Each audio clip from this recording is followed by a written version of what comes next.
Hello friends, welcome back to our channel पढ़े with शॉल। तो आज की इस वीडियो में हम लोग पढ़ेंगे class 8 history chapter 3 ruling the country side आप सभी को याद होगा, इसके पहले वाले वीडियो में हम लोगों ने the blue rebellion and after के पहले वाले टॉपिक कंप्लीट कर लिए थे। आज की इस वीडियो में हम लोगों को ये टॉपिक स्टार्ट करना है, तो चलिए शुरू करते हैं। In March 1859, thousands of riots in Bengal refused to grow indigo.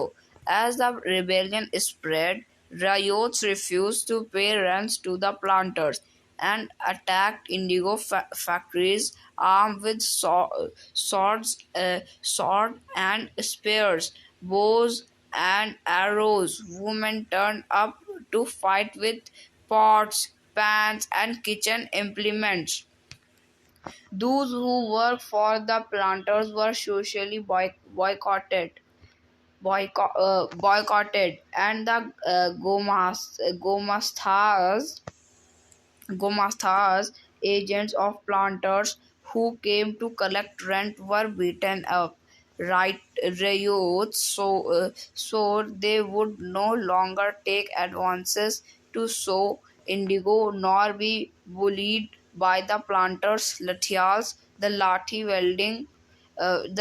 wielding strong men maintained by the planters। तो क्या कहा जा रहा है कि मार्च में 1859 मार्च में क्या हुआ था कि बहुत सारे थाउजेंड्स ऑफ रियॉट्स बंगाल में बहुत सारे रियॉट्स ने मना कर दिया था इंडिगो उगाने के लिए, रिफ्यूज कर दिया था।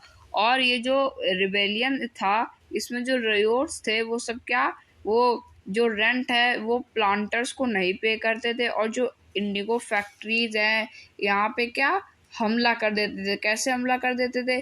तलवार के साथ, तीर कमान के साथ वहाँ क्या हमला कर देते थे। ये कौन? आदमी लोग। और जो औरतें होती थी वो कहीं पॉट्स ले रही, कहीं पैन ले रही हैं, और भी जो उनके किचन के इम्प्लीमेंट्स है, किचन के जैसे हो गया उनका बेलन हो गया और उनका चमचा हो गया, तो ये सब लेकर के वो लोग क्या मारने लगी। किनको मारने लगी? ये सब मारने लगी प्लांटर्स को मारने लगी।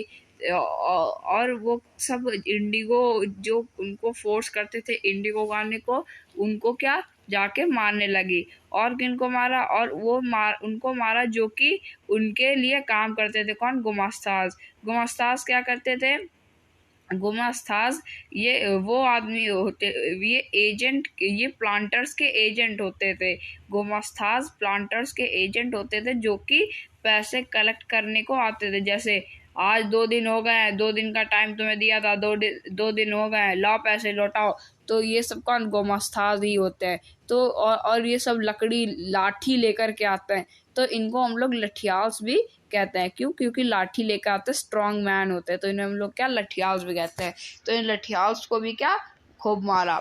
Why did the Indigo peasants decide that they would not longer remain silent? What gave them power to rebel? Clearly, the Indigo system was intentionally oppressive, but those who are oppressed do not always rise up in rebellion.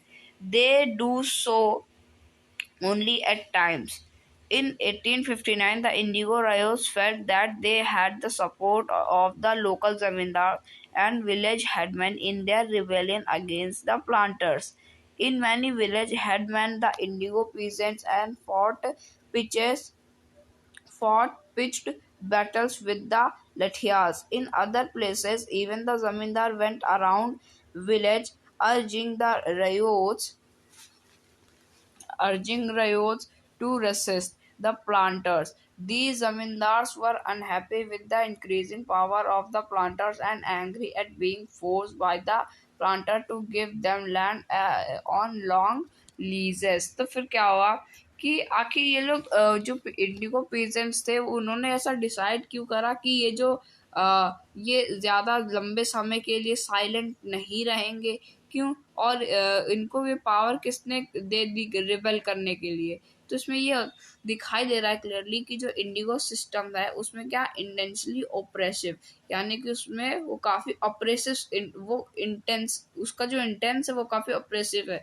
लेकिन जो oppress कर रहे हैं वो क्या, वो सब rebellion, वो always rise up in rebellion, यानी कि ये जो ऑपरेस्ड है, ये जितना भी उसका जो सिस्टम ऑपरेस है वो सब क्या एक रिबेलियन, एक रिबेल को क्या खड़ा कर रहा। और ये बहुत बार हुआ है। इन 1859 जो इंडिगो रेयोस वो क्या, वो बहुत ही ज़्यादा एंग्री हो गए और उन्होंने क्या लोकल ज़मींदार और विलेज हेडमैन को सपोर्ट करना चाहा और सपोर्ट करा किसके अगेंस्ट प्लांटर। और बहुत सारे विलेज में हेडमैन को क्या फोर्स करा जाता था कि वो इंडिगो कॉन्ट्रैक्ट में और साइन करे और मोबिलाइज द इंडिगो पीजन, और जो इंडिगो पीजन से उनको क्या मोबिलाइज करे और उन्हें क्या एक, और फिर उन्होंने क्या एक पिच बैटल भी लड़ी, किनके साथ, लठियास के साथ।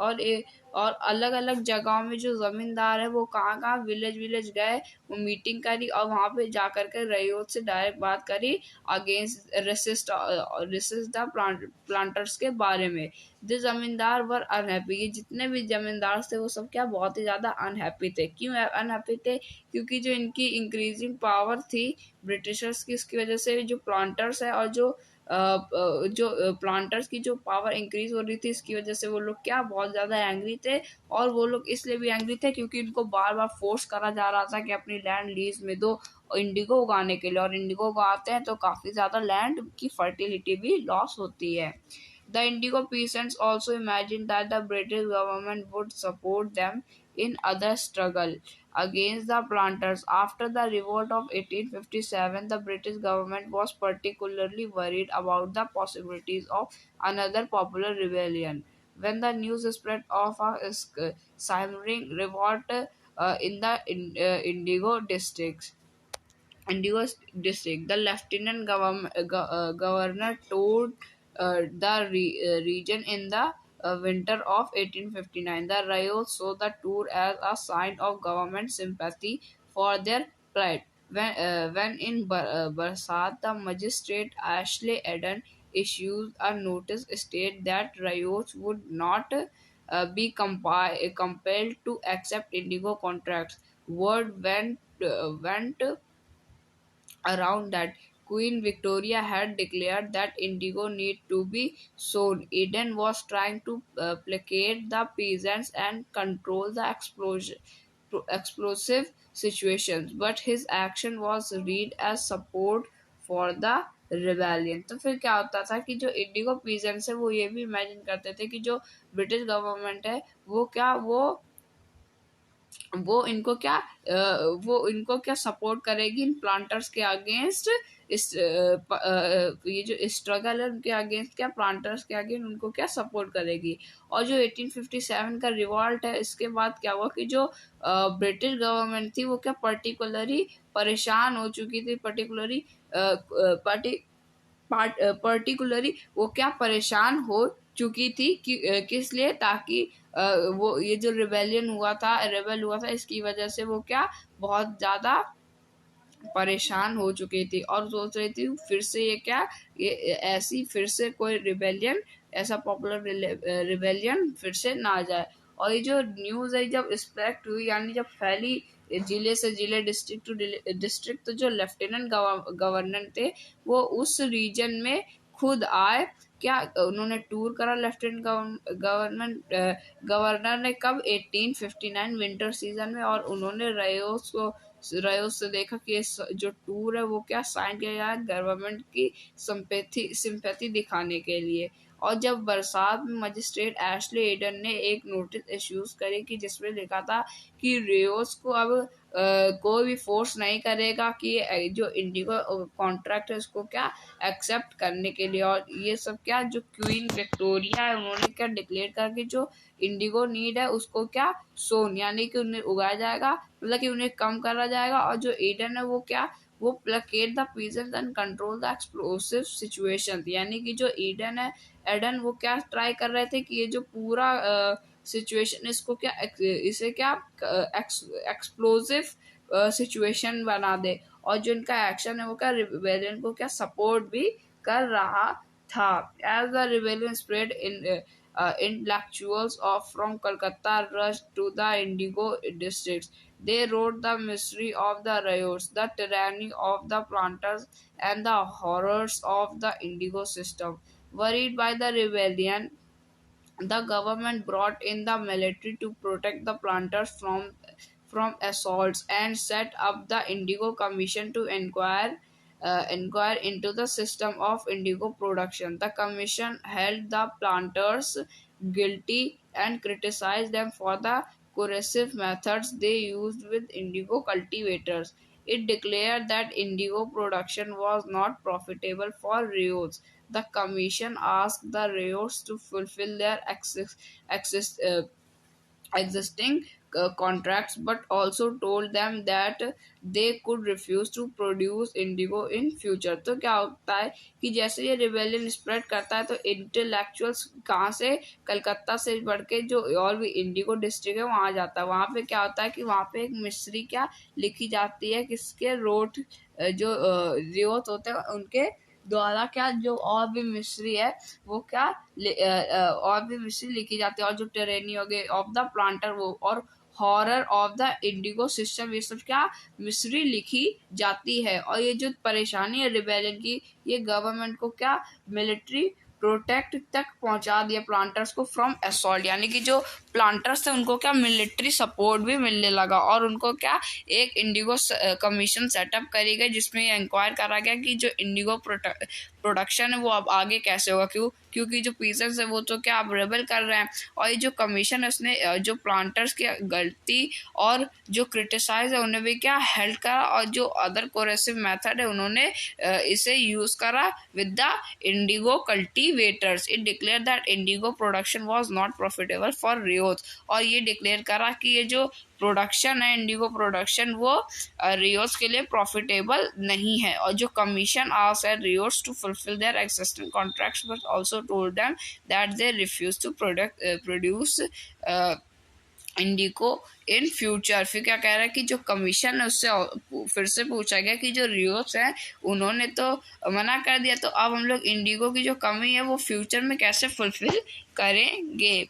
After the revolt, indigo production collapsed in Bengal, but the planter now shifted their operation to Bihar with the discovery of synthetic dyes in the late 19th century. Their business was severely affected but yet they managed to expand production. When Mahatma Gandhi returned to South Africa, a peasant from Bihar persuaded him to visit Champaran and see the plight of the indigo cultivators there. Mahatma Gandhi's visit in 1917 marked the beginning of the Champaran movement against the indigo planters. फिर क्या होता है कि जब revolt के बाद जो Indigo production है वो क्या कोलैप्स कर जाता है कहाँ, बंगाल में। लेकिन जो प्लांटर्स हैं वो भी क्या अभी भी क्या उन्होंने वो जो भी इंडिगो प्रोडक्शन है वो शिफ्ट कर दिया ऑपरेशन कहाँ पर, बिहार में। और बिहार में क्या इंडिगो प्रोडक्शन हो रहा है बंगाल से हट करके। और फिर क्या हुआ कि फिर उसके बाद सिंथेटिक डाइज की डिस्कवरी हुई लेट 19th सेंचुरी में, तो इसकी वजह से क्या जो बिजनेस है पहले तो अफेक्ट हुआ, लेकिन उसके बाद फिर इसको क्या मैनेज करने लगे और फिर क्या एक्सपैंड करने लगे क्या प्रोडक्शन को। लेकिन जब महात्मा गांधी साउथ अफ्रीका से लौटे और जब वो आके बिहार में आए और उनसे पूछा, विजिट करा चंपारण में, वहाँ पे देखा कि इंडिगो कल्टीवेटर्स के साथ क्या हो रहा है, इंडिगो उगाया जा रहा है। फिर 1971 में फिर बिगनिंग होती है चंपारण मूवमेंट की अगेंस्ट द इंडिगो प्लांटर्स। अब चंपारण मूवमेंट क्या है, वो कैसे शुरू हुआ था, किसके द्वारा शुरू हुआ था, वो हम लोग जानेंगे आगे के चैप्टर में। इस चैप्टर में इसके बारे में थोड़ा हिस्सा था। तो फ्रेंड्स ये जो टॉपिक था हमारा ये तो कंप्लीट हो चुका है। अब जो इसके क्वेश्चन आंसर हैं वो हम लोग करेंगे नेक्स्ट वीडियो में। आज की इस वीडियो में इतना ही, मिलेंगे नेक्स्ट वीडियो में नेक्स्ट टॉपिक के साथ। तब तक के लिए थैंक यू वेरी मच।